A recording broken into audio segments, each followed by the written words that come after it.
Market inefficiencies or failures.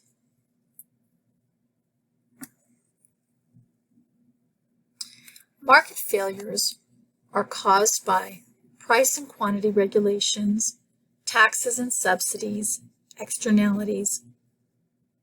We have issues dealing with public goods and common resources. A monopoly will cause a market failure, and high transaction cost will cause a market failure. We're going to be talking about price and quantity regulations, taxes and subsidies, and externalities. Price and quantity regulations, such as price ceilings and price floors, will cause a market inefficiency and a failure. So recall that a price ceiling is a limit on the maximum that can be charged for a good or a service. This price ceiling is usually implemented by a governmental body. A price floor is a limit on the minimum price that can be charged for a good or service. Both floors and ceilings result in shortages in the case of ceilings and surpluses in the case of floors, reduction in both consumer and producer surplus, a deadweight loss, and both can create black markets, market inefficiencies. Let's look at the case of market inefficiency created by a price ceiling. So we start out with our supply and our demand curve, remembering that supply is our marginal cost curve and demand is our marginal benefit curve. Our equilibrium point is where our supply and demand curve intersect and where marginal benefit equals marginal cost. We know that the equilibrium price is going to be located at equilibrium. So in this case, we are going to be looking at one-bedroom apartments in El Paso. The equilibrium price for those one-bedroom apartments is $775, and about 6,000 units are rented. Let's assume that the citizens of El Paso decide that this equilibrium price is too high, and they go to City Hall to petition for a price cap, or what is called a rent ceiling, and that would be a price ceiling, and they are successful. They are successful in a $400 a month price ceiling. This means that landlords cannot raise their rents above $400. On the surface, that looks really good because $400 a month is a great rental price. If you're the demander, right, if you're the one who has to rent the apartment, that's great. However, if you're the landlord, $400 a month is not so great because maybe, as a landlord, you're paying your mortgage, you're paying insurance, you pay maintenance, and perhaps $400 doesn't cover all the costs associated with your apartment complex. So first off, let's take a look at what happens. Now, we already know that the triangle above the equilibrium is consumer surplus, and the triangle below equilibrium is producer surplus. Okay, so that's something that we already know. We already know that a price ceiling will create a shortage. Why? Because at a price ceiling of $400, we're going to have 9,000 people out in the market looking for apartments. That's the demand curve. Now, at $400, only 3,000 apartment units are going to be supplied into the market. Again, why? Because the landlords can't cover their costs at this low price. So this creates a shortage. So the first inefficiency created by a price ceiling is what we call a shortage. Okay. Then we also have a reduction in producer and consumer surplus. So again, these are our triangles for consumer surplus, and this is our triangle for producer surplus. When we put in a price ceiling, the following happens. And I'm just going to draw in these blue lines a little bit darker. So 3,000 units are what the market or what suppliers are willing to supply when the price is $400. 3,000 units are valued at a price of $1,000. So that means the first 3,000 units that demanders are willing to rent, they're willing to pay $1,000. Okay. But sellers are only willing to supply 3,000 units into the market. Okay. So look what happens to consumer surplus. Consumer surplus is now reduced. It is no longer this giant triangle. Okay. This triangle disappears, and now consumer surplus is only the small triangle on top. So that gets reduced to just this triangle. So our consumer surplus is going to be reduced. With respect to producer surplus, the same thing happens. Our producer surplus is reduced. So now they no longer get this giant triangle of extra value or profit. Their producer surplus is reduced as well.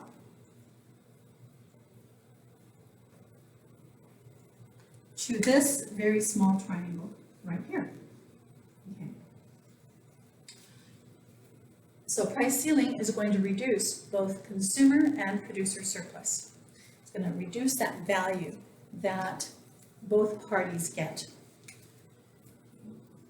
The third thing that a price ceiling is going to cause is what we call a deadweight loss. Okay. So the deadweight loss is going to occur because there are going to be people out there, these people who under an equilibrium price could have rented an apartment, no longer have access to an apartment because there aren't enough. Okay. And the suppliers who would have been willing to put more apartments into the market don't do that. They have resources that need to be deployed somewhere else where they can actually recover their cost. So this entire triangle here, okay, is a deadweight loss.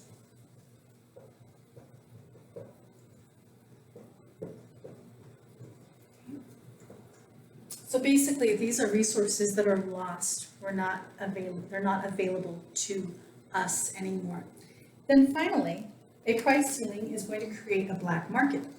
Okay, so the black market is going to occur in this range right here, in this rectangle that we have.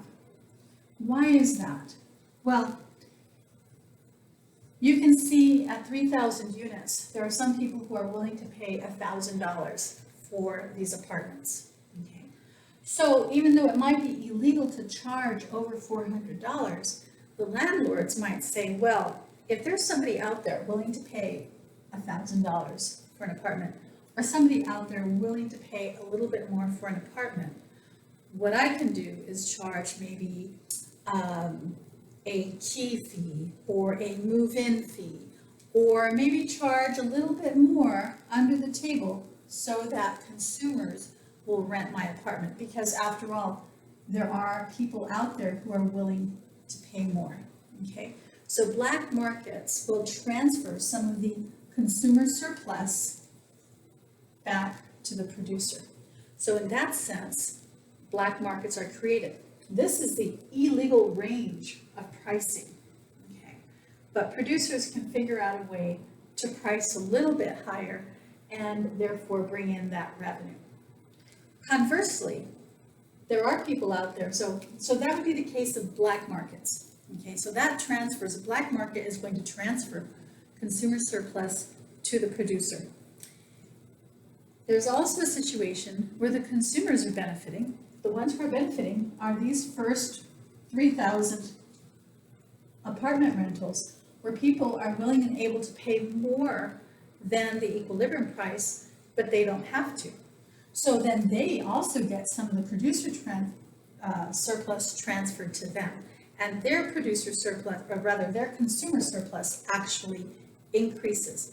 So a ceiling of any type is going to have these four impacts and actually create a distortion in the market where we will not be achieving maximum efficiency that is found when we price where marginal benefit equals the marginal cost.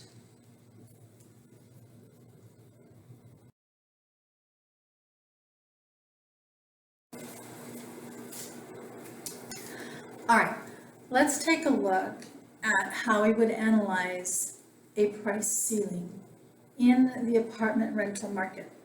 Now, it's important to note that price ceilings occur across all types of products. During the pandemic, we had price ceilings on toilet paper. There are several countries that have price ceilings on products such as bread, such as milk. So the impacts of these do create shortages and black markets, as we've discussed. So let's go through the graph, and I want to show you how you would start to analyze this, especially if you have some of this in your homework problems. The question is, what is the rent and how many units will be rented? What is consumer surplus and producer surplus? So this is the first approach that you're going to take. Okay, so we know that this is the equilibrium price, and if we look at the equilibrium price, we can see that the equilibrium price for apartments is $800, and there are 3,000 units being rented at that price. The second question asks us, what is producer surplus and what is consumer surplus? So now we have to find the value of consumer surplus and producer surplus. In other words, what extra value are both renters of apartments and landlords getting at this market price that is established between buyers and sellers? So remember that consumer surplus is the triangle underneath the demand curve and above the market price. So we're going to find consumer surplus here. And then we're going to find producer surplus, which is the triangle above the supply curve and below the market price. So let's start with finding the consumer surplus amount. All right, consumer surplus. We are going to take this triangle and figure out the area. Recall that the area for a triangle is calculated as 1/2 base times the height. So the base of this triangle goes from 0 all the way to 3,000. Okay, but of course this is up a little bit higher, so from 0, so this means 0, all the way to 3,000. Okay, so the base is equal to 3,000. The height is from 1,200 to 800. Okay, so 1,200 minus 800 gives us 400. Okay, so the height, 1,200 minus 800, okay, we know that's going to give us 400. We're going to take all of this and divide it by 2. When we do that, we divide it by 2 because this is like half a box, so it's a triangle. We're going to divide that by 2. We find that the consumer surplus is $600,000. Okay? There is $600,000 of extra value that apartment renters get because they don't have to rent at the price that they're able to rent at. They get to rent at the equilibrium price. Okay, so consumer surplus is $600,000. So let's just jot that down. I'm going to put that beneath the graph so we can keep track of these things. So consumer surplus equal to $600,000. Okay, when marginal benefit equals marginal cost, and we are at equilibrium, right? Okay, now the question asks us to find producer surplus. Well, how do we find that? Well, we're going to take the same process. We are going to find the area of the triangle that constitutes producer surplus. So, please write this down in your notes. You are responsible for knowing how to do this. Okay, so now we're going to calculate producer's surplus, and we're going to go from the base of this triangle, and goes from 0 all the way to 3,000.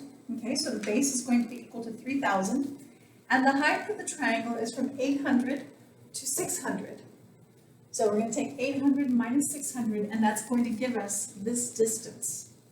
Okay, and we're going to divide it all by 2. So 3,000 times 800 minus 600, that gives us 200, and we divide all of this by 2, will give us 300,000. So this becomes the producer surplus.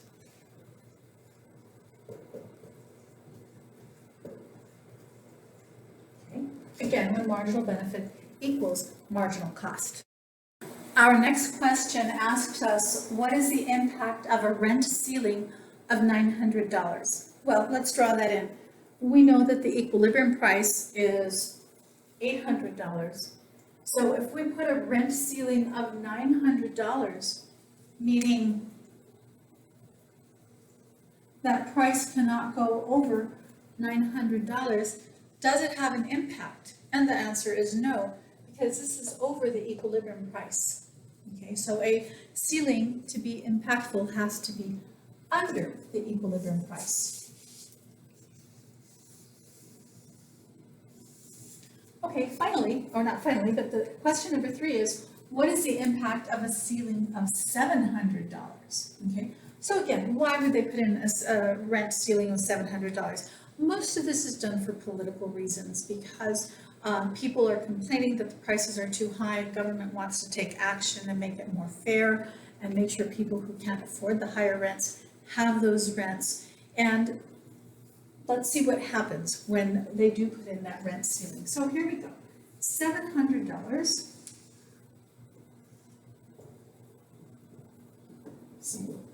Okay, now you are asked, what is the impact of a rent ceiling of $700? How many apartments are rented?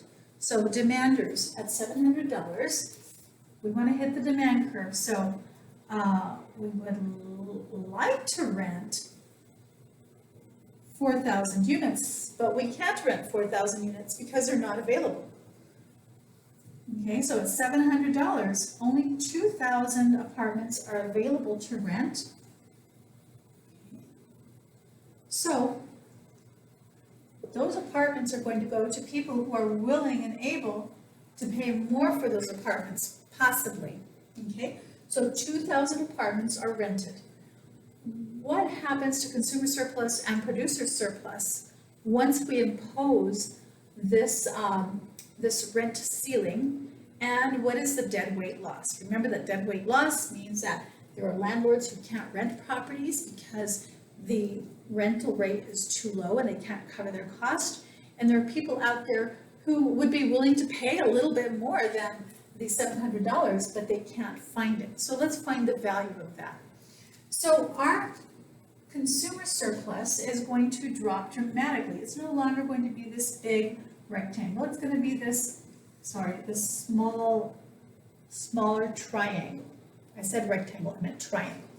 Okay, so how do we find this? Again, there's a reduction in consumer surplus or extra value. So again, 1/2 base times height. The base of our triangle is now 2,000. The height of our triangle is 1,200 minus 900. And divide this by 2. Okay, so this is going to be 2,000 times 300 divided by 2.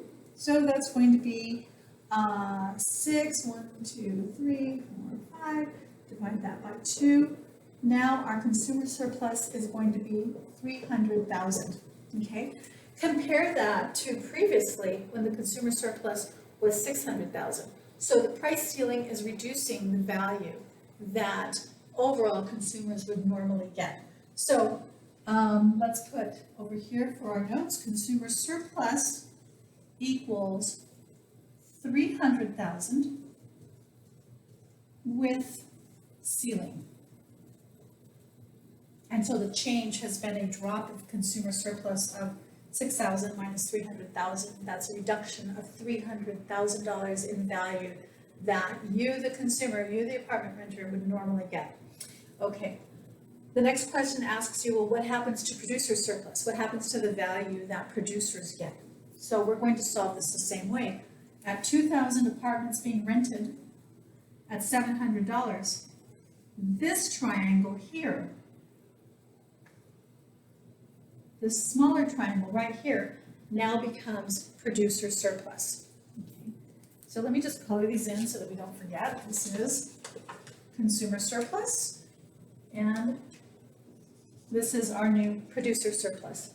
So let's solve for our new producer surplus. Same formula.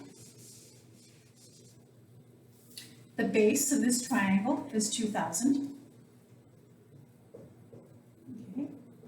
The height is 700 minus 600. Okay, so 700 minus 600. And so that's going to give us 100 times 2,000.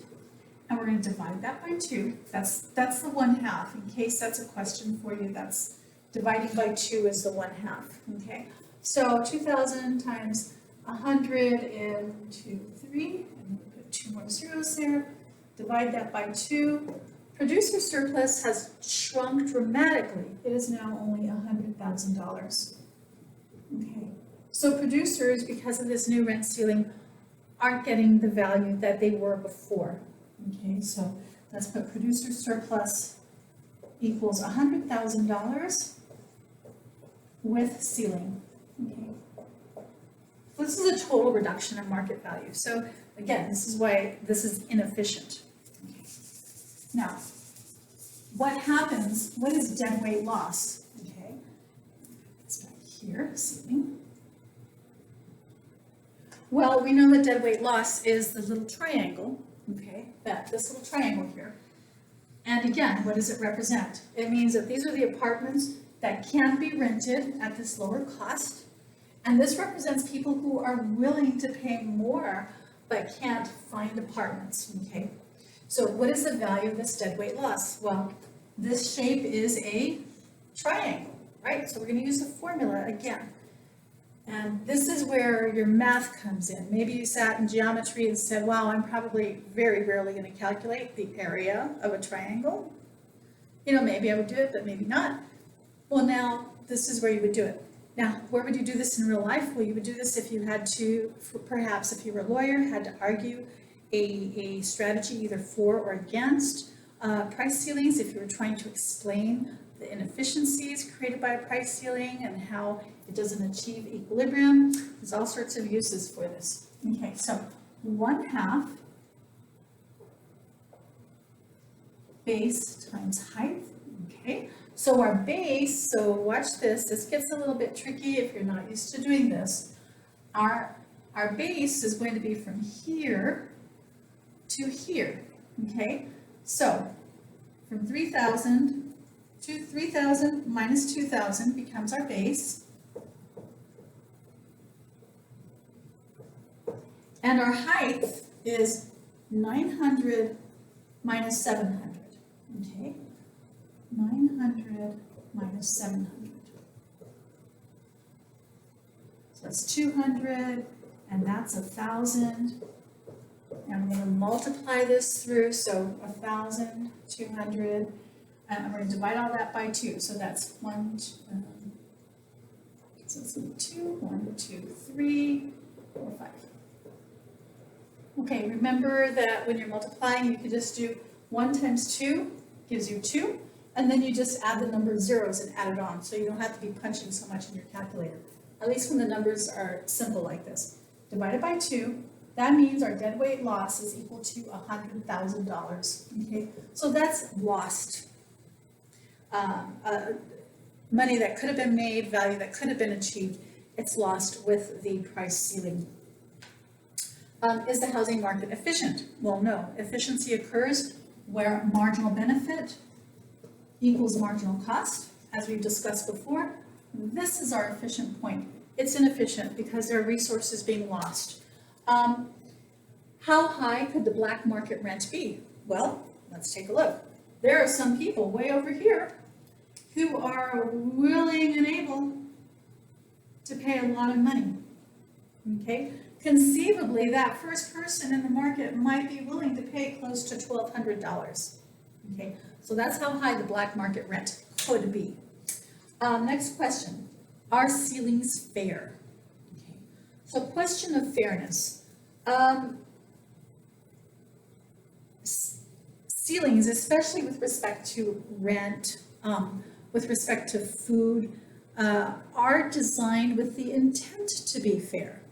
Okay, but as you can see, ceilings block the voluntary exchange of private resources. So remember, we talked about the principle of private property and being able to use your property the way you see fit, to be able to sell your property at the price that you want to sell it at, for somebody else to choose to buy it at that price or not. So the first thing a ceiling does is it blocks that volunteer exchange. So in that sense, it's not fair, and it really is not part of the free market philosophy. Secondly, are they fair? Well, they're fair only if they go to those individuals, only if these apartments go to those individuals for whom the $700 a month rent is designed for. Okay, so if those people over here, right, get the apartments because that's all they can pay, then it's fair. However, our economy works kind of on a first come, first serve, right? So very conceivably, people who will be willing and able to pay more for an apartment are getting these apartments at a much lower rate, and they have extra consumer surplus. So in that sense, price ceilings do not create fairness. They block the exchange of goods and services and private property by individuals.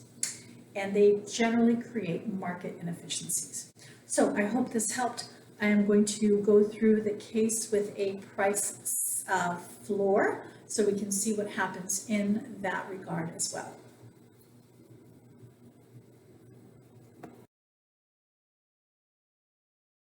So now that you've watched the video, I want you to take a moment and try to figure this problem out.